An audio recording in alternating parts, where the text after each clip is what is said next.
Se eu perguntar para as pessoas o que é infarto, eu acho que todo mundo sabe o que é infarto.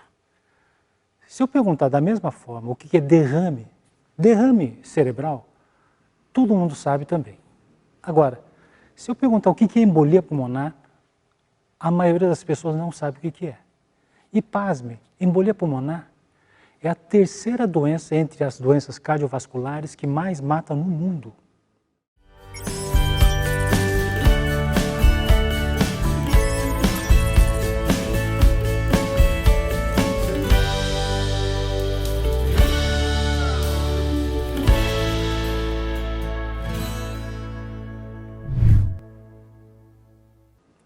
Só para vocês terem uma ideia, nos Estados Unidos, por exemplo, no Brasil não deve ser muito diferente, morrem mais de 250 mil pessoas acometidas por esta doença. 10% dessas pessoas morrem na primeira hora, independente do diagnóstico e tratamento efetuado. Então, vocês imaginam qual é a gravidade e quão é importante a gente reconhecer esta doença. E, afinal de contas, o que é embolia pulmonar? Embolia pulmonar é a presença de coágulo de sangue nos pulmões. Ou seja, coágulo entope a circulação do pulmão, dificulta a oxigenação e a pessoa morre, muitas vezes, por causa dessa falta de oxigenação. Obviamente, existem algumas situações onde você tem uma predisposição a ter esse tipo de coágulo. Né? Principalmente as pessoas que estão em estado de imobilidade. Né? Então, é aquele paciente que está internado no hospital e está acamado por um período prolongado, ou por causa da idade, por causa da doença em si, ou porque um rapaz que quebrou a perna, acidentou de moto e está acamado ali, e a própria alteração da velocidade do fluxo de sangue que ocorre nesse momento faz com que você tenha o favorecimento à formação do coágulo de sangue. E este coágulo de sangue, fundamentalmente, ele se forma muito mais nas pernas do que em qualquer outro lugar. Você pode ter em qualquer outro lugar, mas fundamentalmente ele se forma muito mais nas pernas. E esse coágulo formado nas pernas se direciona para a aorta, que é o principal vaso sanguíneo, e da aorta vai para o lado direito do coração, e do lado direito do coração vai para o pulmão. E o pulmão é um grande filtro desses coágulos.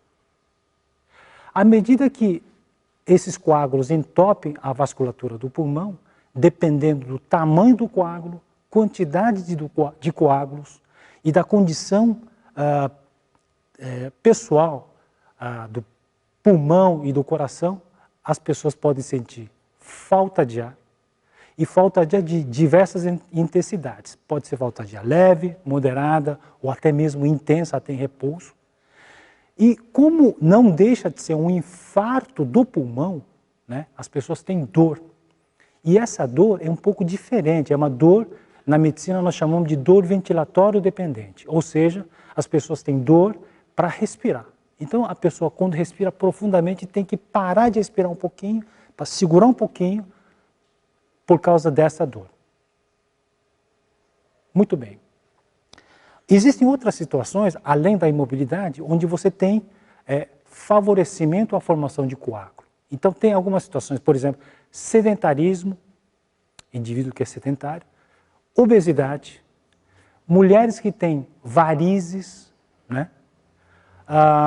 Gestantes. Você pode ter isso, quer dizer, altera a viscosidade sanguínea por tomar, por exemplo, anticoncepcional, reposição hormonal. Obviamente, esses medicamentos como reposição hormonal, anticoncepcional, não vai causar coágulo em todas as mulheres que tomam, obviamente, mas uma seleta quantidade de pessoas, mulheres que tomam esse tipo de medicamento podem evoluir com coágulos, principalmente nas pernas, e se direciona para a aorta e depois para coração e pulmão, causando embolia pulmonar.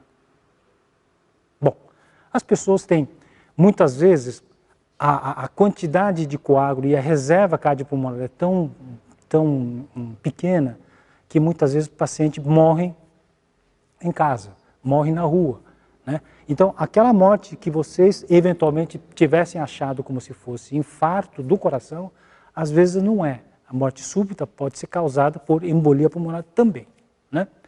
E outra coisa importante, que nessa fase de Covid que nós estamos, a própria infecção, seja bacteriana ou viral, no caso de Covid viral, né?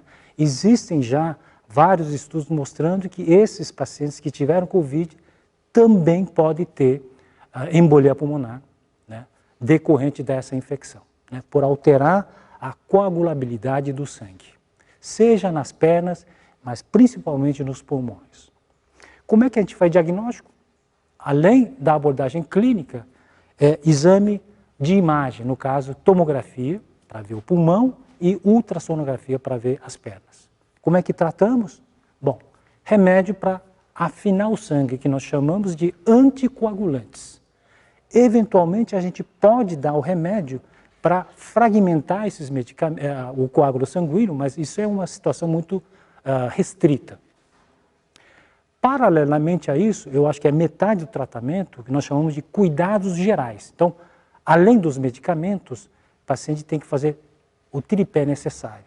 Primeiro, alimentação saudável.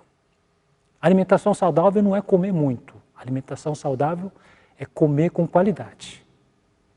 Segunda coisa, desde que não tenha contraindicação absoluta, tem que se hidratar bem.